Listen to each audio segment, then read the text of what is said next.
그러면은 집을 사기 전에 지금 내가 사면은 이거 꼭지 아닌가? 이거 너무 비싼 거 아닌가? 나 고점에서 사면 물리면 어떡하지? 사실 이런 고민을 했을 것 같거든요. 상승 흐름이 슬슬 올라올 때라고 저는 체감을 했는데 그게 어디서 느꼈냐면은 그러면은 어떤 단지 제일 중요하잖아요. 어느 지역, 약간 어느 위치에 있는 단지를 사셨어요? 서울 쪽에 입지 대비 저평가된 곳을 좀 알아보고자 했는데 저희 생활과는 좀 안 맞는 부분이 있어서 제외를 했고, 그 다음으로 본 곳이 경기도이면서 서울권에 접근성이 좋은 곳이 어디 있을까 생각을 하다 보니까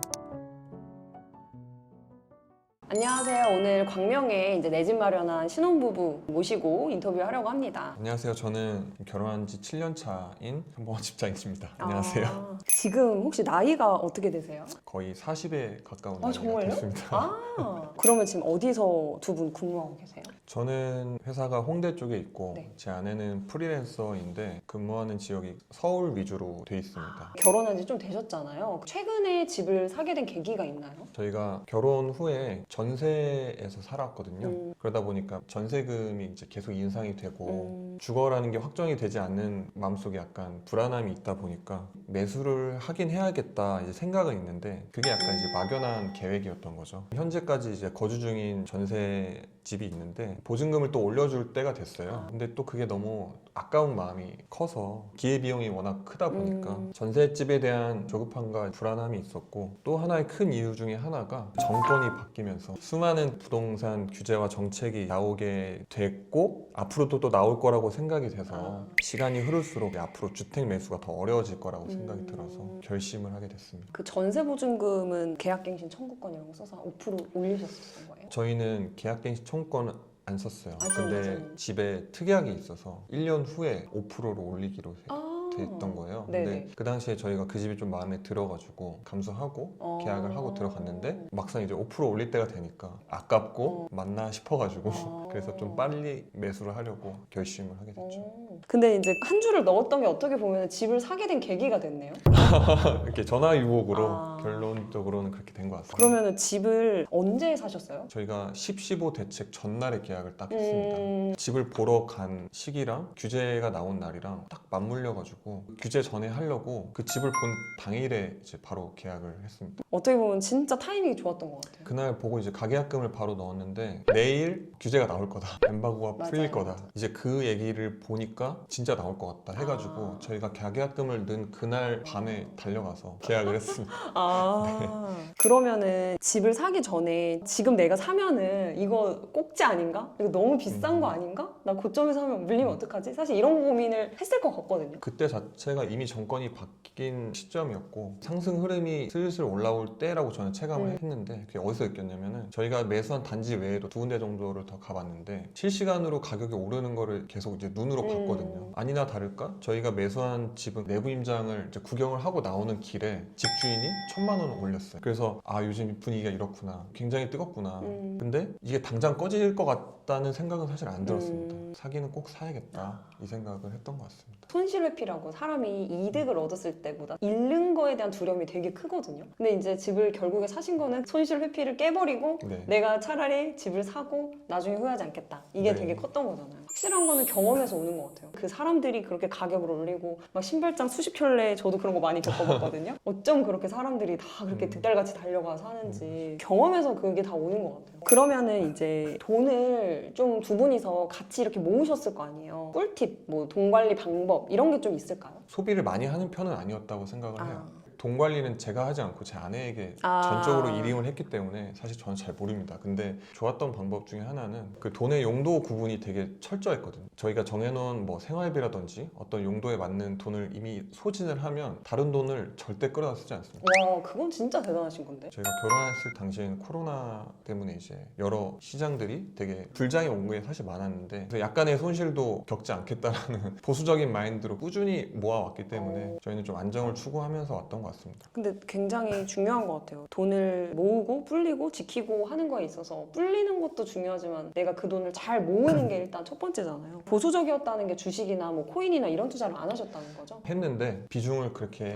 크게 가져가진 않았던 것 같습니다. 집 살 때 이제 주식에 만약에 돈이 들어가 있고 하면은 내가 그 돈을 빼기가 되게 만약에 마이너스가 났을 때 근데 지금 뭐 코인 시장도 되게 많이 하락한 상태고 이렇다 보니까 내가 적은 시드로 불리려고 하는 욕심이 커지면은 그만큼 잃더라고요. 하더라고요. 그러면 어떤 단지 제일 중요하잖아요. 어느 지역, 약간 어느 위치에 있는 단지를 사셨어요? 처음엔 저희도 생활권이랑 이제 직장이 다 서울 쪽이기 때문에 서울 쪽에 입지 대비 저평가된 곳을 좀 알아보고자 했는데 결국에는 저희가 처음으로 생각했던 곳은 동대문 쪽, 전농동 네네네. 그쪽을 좀 이제 봤는데 분위기가 좋고 단지 내부 관리라든지 교통이라든지 주변 아파트의 시세가 어떻게 변화됐는지 뭐 이런 부분을 많이 고려해서 봤는데 저희 생활과는 좀 안 맞는 부분이 있어서 제외를 했고 그 다음으로 본 곳이 경기도이면서 서울권에 접근성이 좋은 곳이 어디 있을까 생각을 하다 보니까 광명 쪽을 보게 됐습니다. 거기가 위치가 대략 어느 쪽에 있는 단지예요? 철산역 근처입니다.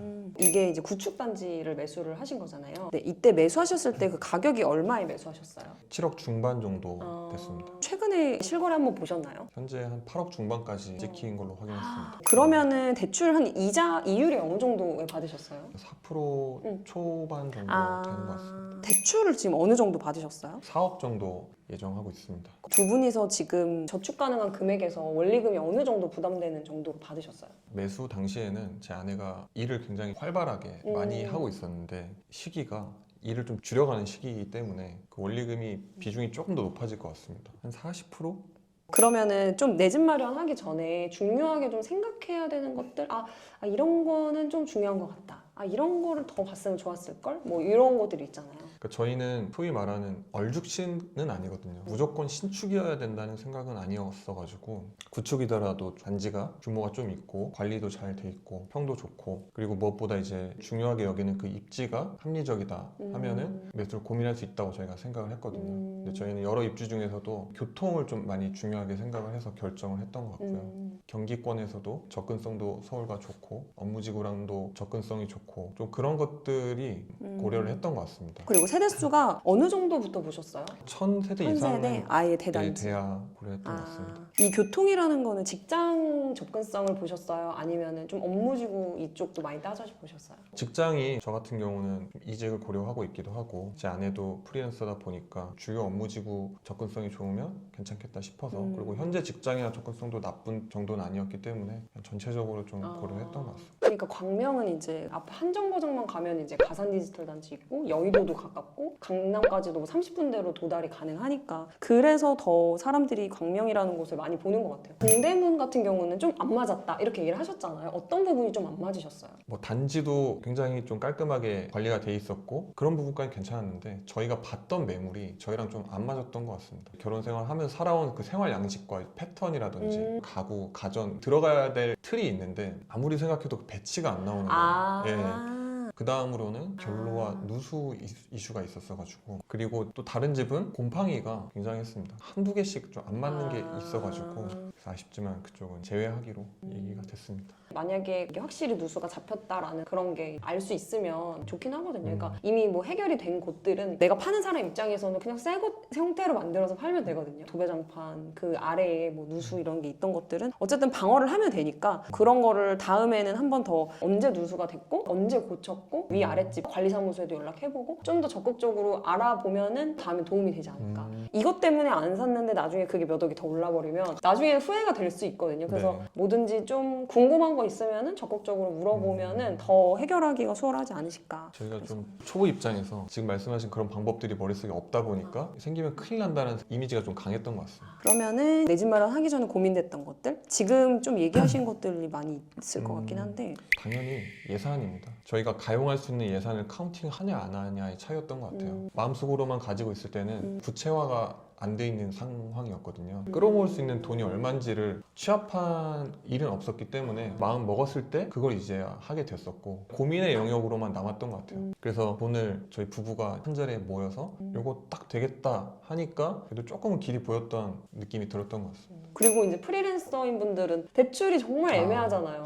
정말 충격적이었어요. 제 아내가 제가 생각하기에는 그 수입이 적지 않다고 생각을 하고 근데 은행의 입장에서는 정말 냉혹합니다. 그 소득에 대한 증빙이 굉장히 까다롭더라고요. 그래서 사실 거의 이제 제 소득 위주로 됐었고 그 부분에 대해서도 걱정이 좀 많았습니다.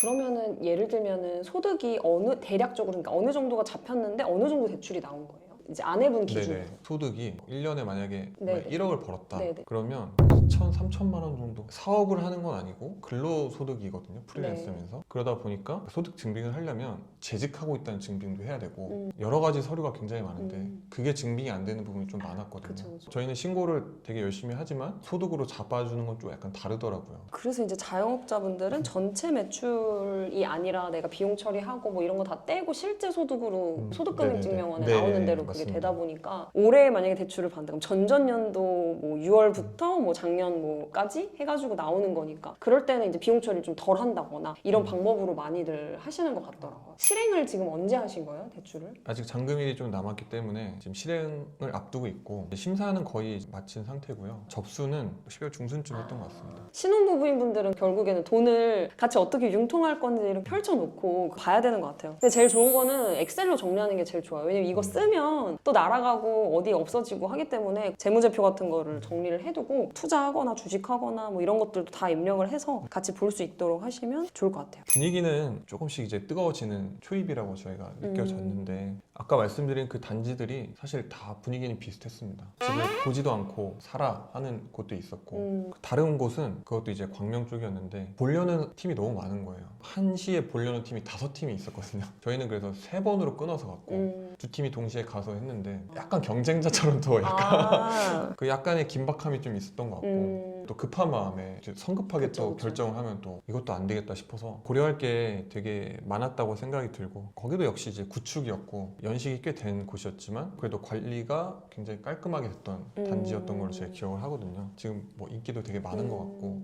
가격도 괜찮은 것 같다. 그리고 역에서 굉장히 가까웠어요. 그게 가장 큰 메리트였거든요. 걸어서 한 10분도 안 걸리고 한 5분대면 갈 수 있겠다. 그런 곳이었어요. 근데 여기서 이제 하나 네. 들으면은 키가 크시잖아요. 네. 기준을 저랑 아내분 정도 키 한 160 정도 되는 사람이 이제 유모차를 끌고 네. 가는 그걸 딱 그 컨셉으로 딱 생각하시면 좋아요. 저는 10분 더 걸렸던 것 같아요. 이런 얘기 좀 하고 싶다 하시는 거 좀 있으세요? 일단 제가 부동산에 대해서 유튜브 그냥 좀 보고 그냥 기사 좀 보고 구체적인 지식이 막 많지는 않은 정도였거든요. 그러다 보니까 어디에 언제 사야 되는지에 대한 기반이 없었어요. 그러다 보니까 그냥 막연하고 고민의 영역으로만 남겨져 있었는데 완벽한 타이밍과 그 완벽한 집을 고르려고 하면 살 수가 없다. 본인이 중요하게 생각하는 포인트 몇 개를 충족한다면 집은 충분히 이제 살 수 있는 가치가 된다. 나머지는 충분히 맞춰갈 수 있다. 이 생각이 들고 올해만 하더라도 너무 이제 급변하고 있고 뭐 환율, 부동산 정책, 주식, 뭐 코인 막 이런 게 다 이제 엮여가지고 예상치 못하게 돌아가는 요즘 경제 시장인데 너무 많은 생각으로 예상을 하고 완벽하게 하려고 하면 추진력이 많이 떨어지지 않나. 결심이 일단 제일 중요한 것 같고 행동 위주로 하시는 게 좋을 것 같습니다. 근데 이제 저는 약간 부동산이 약간 결혼하는 거랑 좀 되게 비슷하다고 생각하거든요. 그러니까 말씀하신 것처럼 사람들은 되게 완벽한 타이밍을 원하고 그 시기 결정을 하려고 하지만 결혼도 그렇잖아요. 사실 되게 불완전한 존재 둘이 만나서 결혼을 하고 거기서 같이 읽어 나가는 건데 대부분 사람들은 내가 아직 준비가 안 됐다라는 생각 때문에 앞으로 잘 가지를 못하는데 결혼도 이제 부동산도 100% 완벽한 타이밍을 기다리면 결국엔 못하더라고요. 저희가 네. 딱 비슷한 사례가 뭐냐면 저희가 결혼할 때 결혼 준비가 약간 미흡하다 해서 제 아내가 결혼을 좀 미루자 이렇게 얘기를 했거든요. 근데 저는 미루면 나중에 못할 수도 있다. 그래서 제가 이제 무조건 하자 했는데 신혼여행 갔다 오고 난 다음 달에 이제 코로나가 이제 터져서 결혼식도 이제 못 하거나 그렇죠. 인원 제한 생기고 신혼여행 당연히 못 가고 그때도 많이 교훈을 얻었죠. 할 때 해야 된다. 할 수 있을 때 하는 할 수 게 있어야 된다. 오히려 좋을 수가 있다. 결혼도 그러니까 부동산도 결국에는 같이 의견을 맞춰야 되고 한 명이 좀 주도적으로 해서 좋은 결과를 좀 이끌어내면 좋지 않을까. 맞습니다. 어쨌든 앞으로 자산 시장이 어떻게 될지는 모르겠지만 돈이라는 걸 갖고 있으면 결국 계속 가치가 떨어지고 부동산 가격이 올랐다고 생각할 수 있겠지만 사실 어떻게 보면 돈의 가치가 떨어진 거거든요. 보시는 분들도 만약에 내 집 마련 좀 고민이시라면은 아래 고정 댓글 참고하셔가지고 올해 꼭 내 집 마련을 하셨으면 좋겠습니다. 네, 오늘 너무 고생 많으셨어요. 감사합니다.